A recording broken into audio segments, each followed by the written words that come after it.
AITA, a client I did some work for, refuses to pay his invoice, so I locked him out of his computer systems. I have been working as a cybersecurity contractor for a while now, hopping from company to company, locking down systems, fortifying security, and making sure everything is as airtight as possible. It is a job I take seriously. Some companies want the bare minimum, others want Fort Knox. Either way, I do the work, I invoice, and I move on.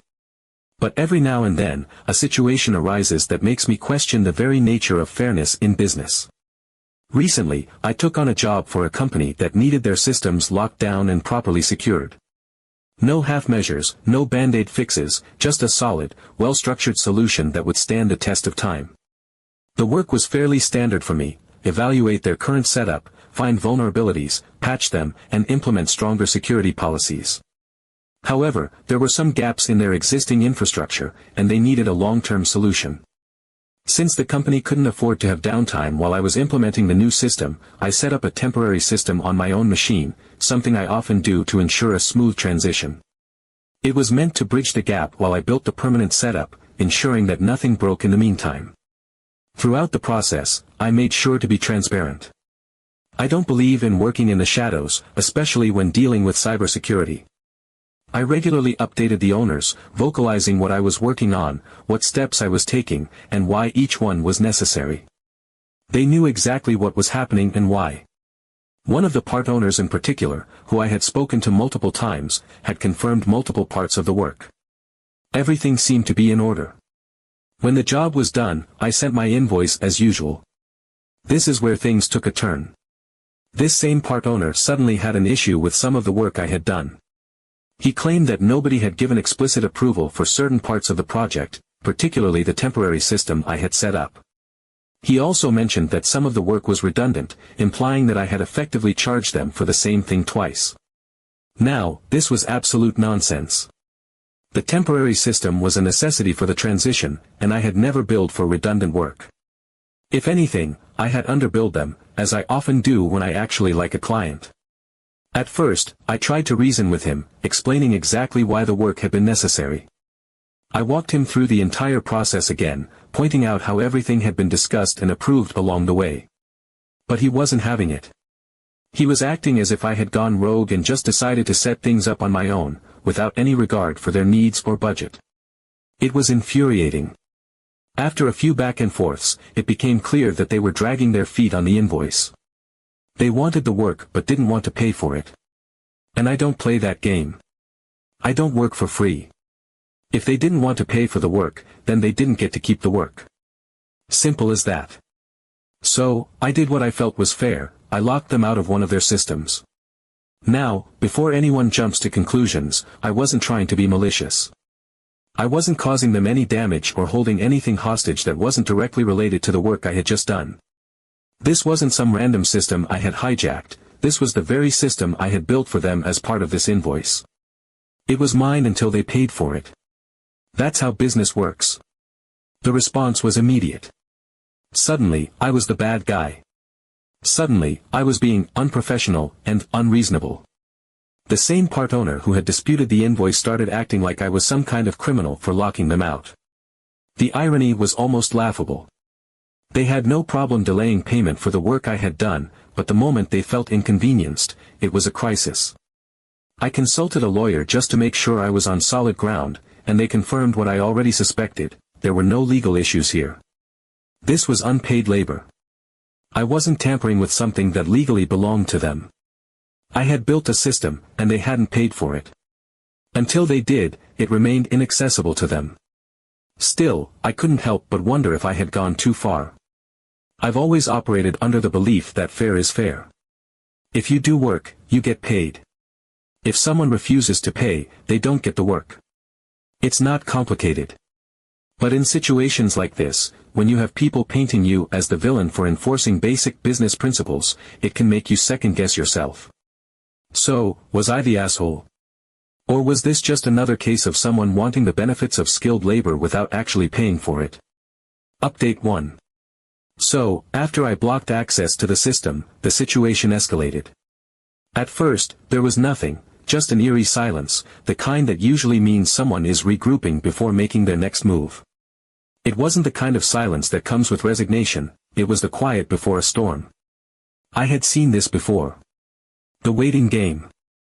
The moment where they weigh their options, maybe consider just paying what they owe, maybe try to figure out if they have another way in. For a brief moment, I wondered if they had just accepted the situation and would pay the invoice without further drama. That was wishful thinking. These types never take the logical route when they think they can weasel out of something. Then the email started.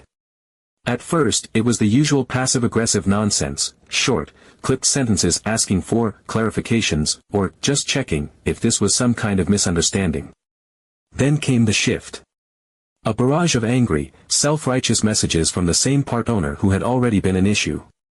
He was furious, stating that I had no right to block access, that what I was doing was illegal, unethical, and unprofessional. He threw around every accusation he could think of, desperately trying to make me look like the villain in this scenario. He insisted that I had overstepped, that this was an abuse of power, that I had no claim over something built for their company. He conveniently ignored the fact that they had never paid for it. The entitlement practically oozed out of the screen. These were the same people who had no problem withholding my payment, dragging their feet, playing dumb when the invoice was mentioned, but now that the shoe was on the other foot, suddenly it was a crisis.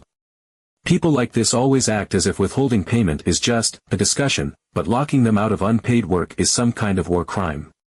The emails were designed to intimidate me, but I wasn't concerned. I had already spoken to my lawyer, and I knew I was well within my rights. Legally, they didn't own the system yet because they hadn't paid for it. Morally, they had no leg to stand on. If they wanted the system, they had to pay. That was the end of it. No back and forth. No negotiations. No good faith nonsense. I had done the work. They had to pay for the work. Or so I thought. A few hours later, I received a message from one of their IT guys. The tone was casual, almost friendly, as if he were just reaching out for some technical advice. He framed it as curiosity, saying he was just wondering about certain login mechanisms, how verification was handled, and whether a temporary system could be reversed to an earlier version. It was all very casual, almost too casual. That was all I needed to see. I've been in this game long enough to recognize a probing attempt when I see one. The questions weren't random, and they certainly weren't out of genuine curiosity. When someone suddenly asks oddly specific questions about security features, they aren't just interested in best practices. They are looking for a way in. At the same time, I noticed something else. My system had built-in alerts for any unauthorized access attempts, and sure enough, the notifications started rolling in. They were trying to brute force their way back in. Standard stuff, throwing password variations at the system, hoping something would stick. It was such an amateur move that I almost felt second-hand embarrassment. They must have thought that since it was a relatively new system, I wouldn't have had time to reinforce it properly. That was their first mistake. Their second mistake was assuming I wouldn't notice. It was almost insulting. Did they really think I had left the door open? That I would have built an entire system only to leave the keys under the welcome mat? It was like watching someone jiggle the handle of a locked front door, fully convinced that the owner had forgotten to turn the deadbolt. That's when I decided to play along. If they wanted a game, I would give them one. First, I let them keep trying. I wanted them to believe they were making progress. Every few minutes, they would attempt a new set of passwords, shifting methods slightly, trying different variations. They were convinced they were outsmarting me, unaware that I was watching the whole thing unfold in real time. It was almost entertaining, watching them scramble, thinking they were being clever when, in reality, they were just lighting up my logs with failed attempts. Then I made my move. I modified the login verification algorithm, adding a little twist. Now, every failed login attempt wouldn't just be a failure, it would trigger a script that randomly changed the password each time. They were essentially digging themselves into a deeper hole with every guess. Each failed attempt made it statistically impossible for them to brute force their way in, because even if they had gotten close, the next failure would reset everything. It was beautiful. They thought they were getting somewhere. They thought, with enough tries, they would crack it. But every single attempt put them further and further away from success. They weren't just failing. They were making their own situation worse. They kept at it for hours, unaware that they were their own worst enemy. I watched as they tried and failed, tried again, failed again, each attempt pushing them further away from their goal. They probably thought they were making progress, adjusting their approach, tweaking their guesses. Meanwhile, the system was laughing at them.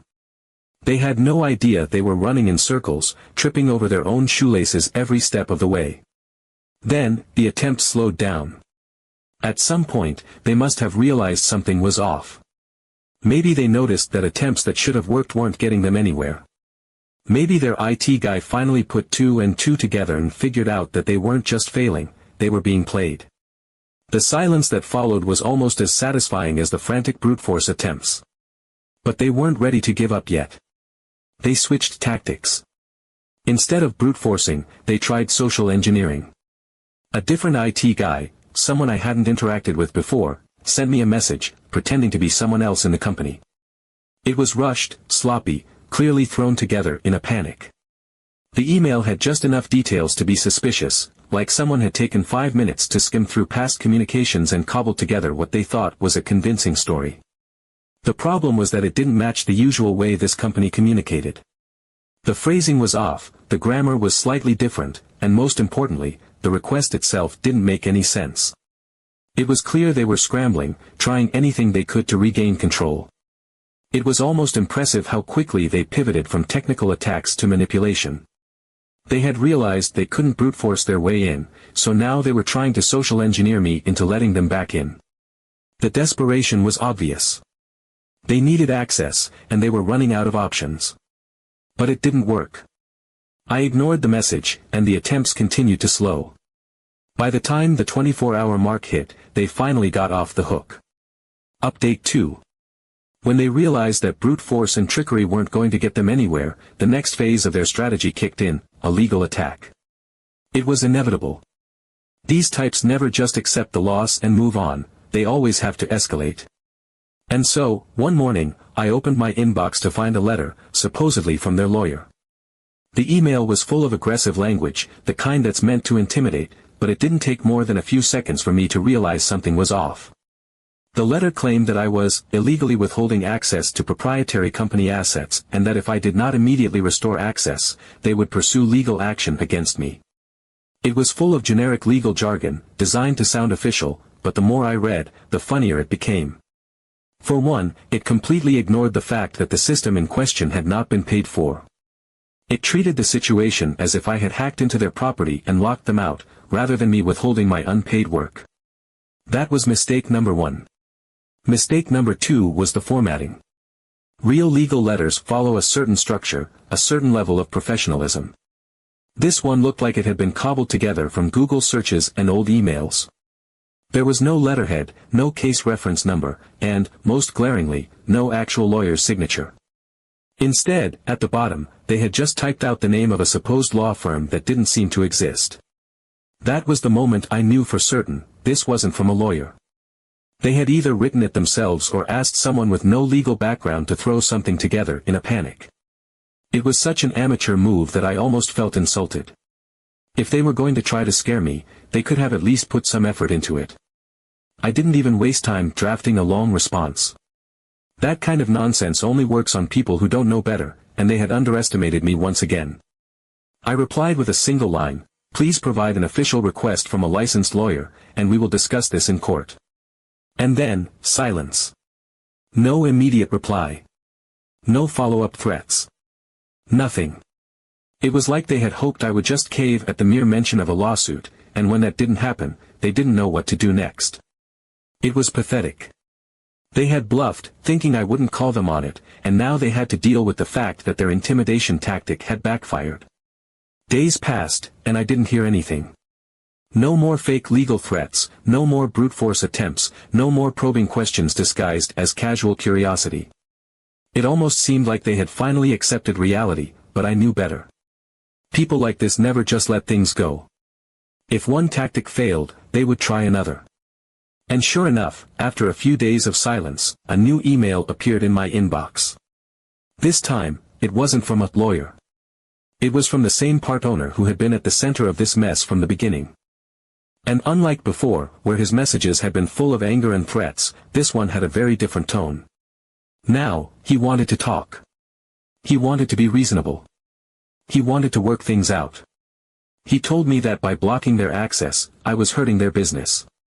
He said that their customers were suffering because of my actions. He implied that I was responsible for the problems they were now facing, as if I had done something unfair, as if this wasn't a direct consequence of their own refusal to pay for work they had asked me to do. He talked about how we could resolve this amicably, as if we were two parties in a minor misunderstanding, instead of one party being a contractor who had done his job and the other being a business that had decided not to pay for it. He framed it as if I was the unreasonable one, the one causing unnecessary complications. He even threw in some emotional appeal, mentioning how this was affecting their employees, how this was making things difficult for people who had nothing to do with the dispute. It was all so predictable. This was their new strategy, playing the victim. They had tried force, they had tried trickery, they had tried legal threats, and now they were trying to guilt-trip me into backing down. They thought that if they changed the narrative, if they made me feel responsible for their situation, I would cave. But I wasn't going to cave. I wasn't the one who had refused to pay. I wasn't the one who had tried to game the system. I wasn't the one who had faked legal threats and attempted to break into something they didn't own. Everything that was happening to them was a direct result of their own choices, and I wasn't going to let them rewrite history just because they didn't like the outcome. They thought that if they portrayed the victim, I would give up, no, buddy, pay or nothing. Update 3. Probably, this circus could have lasted even longer if not for an unexpected turn of events. Just when I thought they were going to keep dragging this nonsense out indefinitely, playing the victim, sending fake legal threats, and trying every underhanded trick in the book, something changed. It wasn't dramatic at first, there was no sudden confession, no explosive confrontation. Instead, it came in the form of an email, one that I almost dismissed as unimportant until I saw who it was from.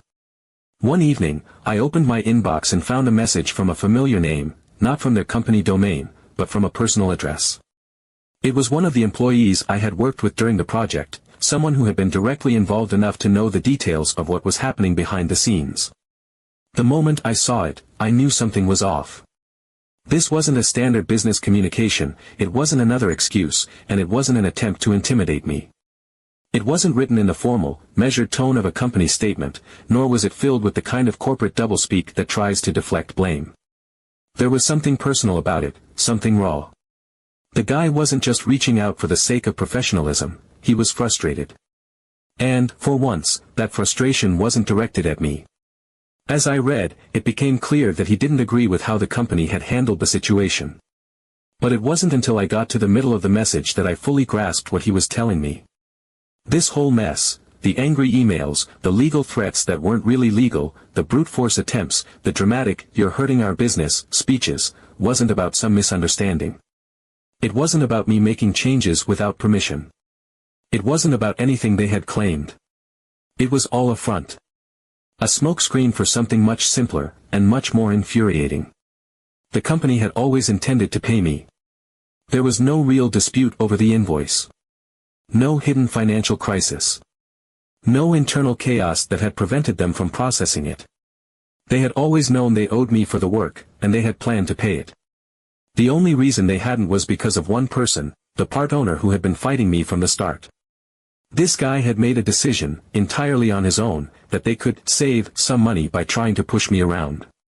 His logic was simple and, in his mind, foolproof. Freelancers and contractors often don't have the time, energy, or resources to fight back when a client stalls on payment. He had seen it before, probably done it before. He assumed that I would be like so many others, that I would eventually get tired of dealing with them and just give in, that I would unlock the system out of frustration, exhaustion, or fear of legal trouble without seeing a dime. That was the whole plan. Delay, argue, intimidate, wear me down, and eventually get the work for free. It had never been about uncoordinated decisions. It had never been about redundant work.